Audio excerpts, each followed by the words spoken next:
Hi, everyone. Welcome, and thanks for joining us for another Make It Monday. I'm Laura, and I'm here with Liz. And Liz is going to show you how to make a paracord bracelet, which is a pretty cool accessory and very useful. If you have any questions, feel free to type them, and we will address them. Thank you. Yeah, thanks. And I'm just going to change my camera here. Oh, and there's one of my cats on the floor. Okay, so a paracord bracelet, as Laura was saying, is both a nice little fashion accessory and it is useful. Once you have a paracord bracelet, you can actually take it apart. And paracord is really useful for a lot of camping and hiking types of uses, tying down a tent or makeshift fishing line, various things. But carrying this around is not nearly as convenient as carrying it around in bracelet form. So we had registration on this and we passed out some kits. So if you received our kit, what you received was 10 feet of paracord and a clip and a link to this instruction class. The general rule of thumb is the length of cord that you need is 1 foot for every 1 inch of your wrist circumference.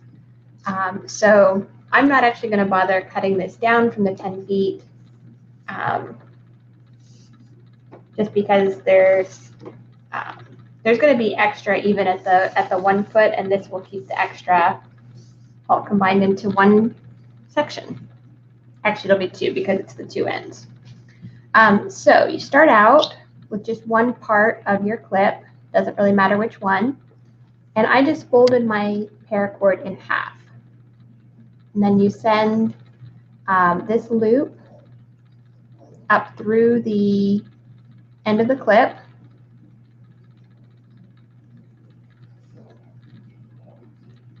Catch the 2 ends and pull them all the way through. And tighten that down. So that's one end of your clip. Now you want to go to the other end of your cords and send these both ends through the slot in the other part of the clip. I think we'll do them one at a time.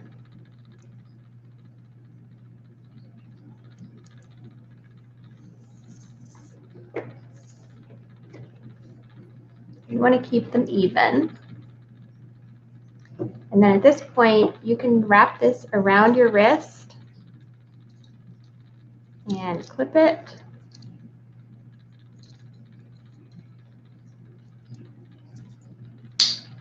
And then you can adjust that to the size of your wrist. You do want to have a little bit of space because the knots are going to take up some space too. And then unfasten it, but make sure you hold on to that space. And then you want to just kind of lay your 2 pieces of string, one out to the left, one to the right, so that you can keep them organized. All right, so from here, the knot that I'm going to teach you is called a cobra knot. So you start with one side, it doesn't really matter which. I'm going to start with the left side, and you lay it over the 2 middle part, kind of like a 4, and then you take the right one over this part that you've just looped, underneath the whole thing, and up through the loop on the other side. And this first one is a little bit tricky because you don't want to change how long that piece is that you left in the middle. But you tighten it down, and then this is what you end up with. You have a little bubble on this side and kind of a little tooth on the other side. and then you do it again. So you start, this time you start with the right, kind of a backwards 4, take the left piece over, under the whole thing, and up through this loop. And tighten it down. And again, you get your little bubble on this side, and I think of that as a little tooth on this side. Then you start again with the right, 4, you go over, behind, and up through this loop. And you're just going to keep doing that over and over again, alternating sides.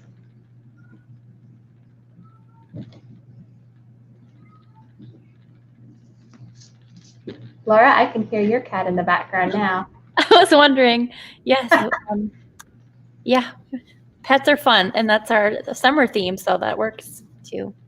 There you go. Yeah, our summer reading theme this year is Tales and Tales. So animals and stories.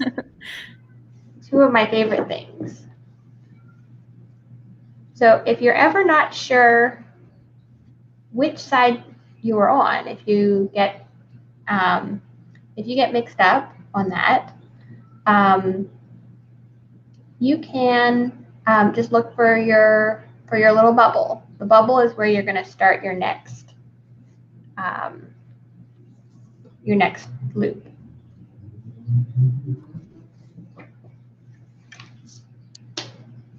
Now, some people, when they're just learning, they actually use 2 different colored cords, but attaching the 2 cords together to make that work was just a little tricky. So I thought it was easier to do it with 1 cord, even though it means that you're working with the same color on both sides.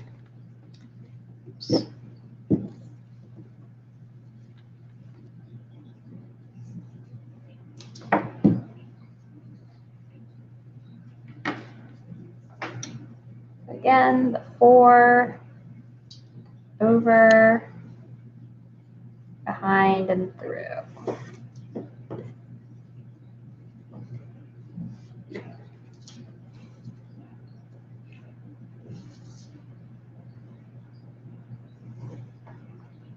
And it almost feels like you're just tying a simple, just a simple knot, but with this in the middle, which you kind of are. If you didn't alternate sides, if you started on the same side each time, you would actually get something that would kind of spin. The stand-up part would twist around the bracelet, which wouldn't be so comfortable wearing as a bracelet, but it might be kind of a cool thing for a keychain or a bag, a zipper tag, or something like that. For the bracelet, I recommend alternating, so you have more of a flat bracelet. And you can use these also. You can make a watch strap out of this, or a leash for a pet out of this cord with the same kind of knot structure. And again, it's kind of a cool looking bracelet, but it also can be taken apart if you need it. You'll notice that the ends of the paracord in the kit are a little bit hard. Sorry, I had a little guest on my table, one of my cats. So the ends of the cord are hard. The recommendation usually is to burn the ends with a lighter or a candle. I actually just used some super glue, which works pretty well. And that's what I had on hand. at the library.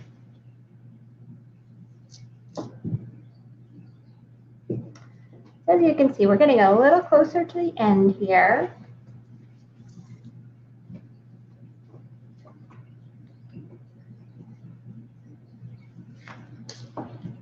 I like that this craft, I think it's perfect for adults, but it's also something you could do with your family, especially if you're not using that lighter. Exactly. Well, this one here, actually, I was going to show this at the end. This is one that my daughter made with some friends, and they finished the ends off just by putting tape on the ends. I don't know how that would hold up long term, but it did definitely make it a little more kid appropriate. Mm-hmm.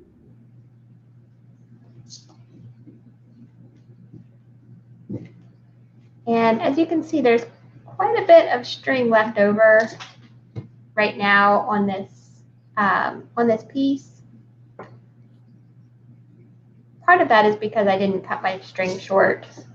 I left it at 10 feet, and my wrist is not 10 inches around. But also part of it is you can actually, as you get close to the end, you can squeeze this to fit more at the end. And I would recommend doing that because if you're going to ever need to use this rope for some kind of a useful purpose, you're likely to need a little bit longer piece of rope than just what would go around your wrist and make a basic bracelet. So having a little more is better than having a little less.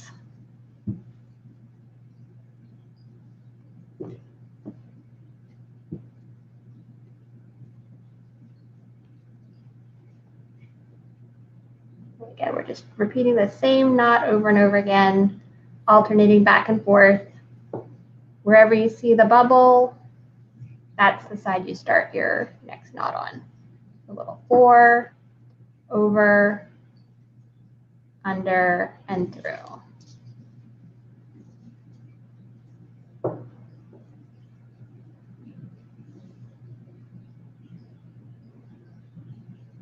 I always look for some things I can do while I listen to audiobooks, and I think this would be a great craft for that because once you learn the pattern, it's probably something you can do without thinking, and so you could make them as gifts or for your family and just listen to an audiobook.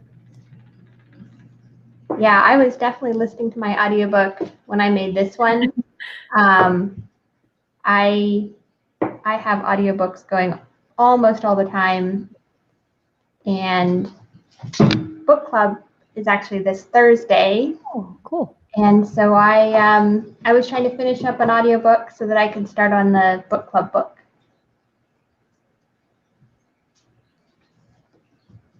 And actually, I just finished the book club book today. It was very good. Oh, good. I just checked that out on Hoopla, I think, or Libby. I checked it up on Libby. So if anyone else hasn't read it yet, that's a good way to get it. Yeah, it actually is on Hoopla too. So good. You can even get it without a waiting list. All right, so that is the end of the bracelet. And then, like I said, you want to, when you cut the ends, you'll want to be able to finish them off in some way, whether it's with a little dab of super glue or by burning the ends. I also, on this bracelet, not sure that you can really see this, I actually tucked both of the ends in under that last stitch. So I loosened this up just a little bit and then pull both ends through. That way both of the ends would be on the inside.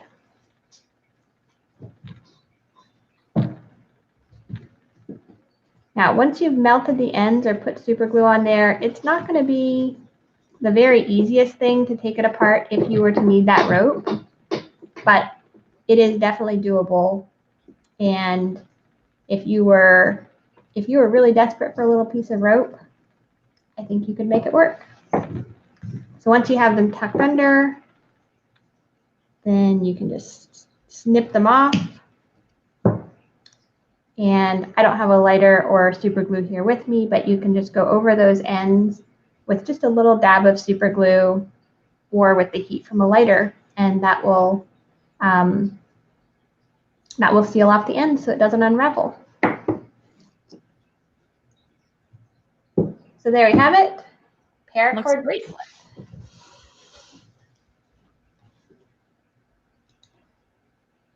Just switching back to my other camera here. All right, well, thanks everyone. Thanks for joining us for our Paracord Bracelet class. And I hope you get to try it. All right, thanks everyone. Thank you. Bye.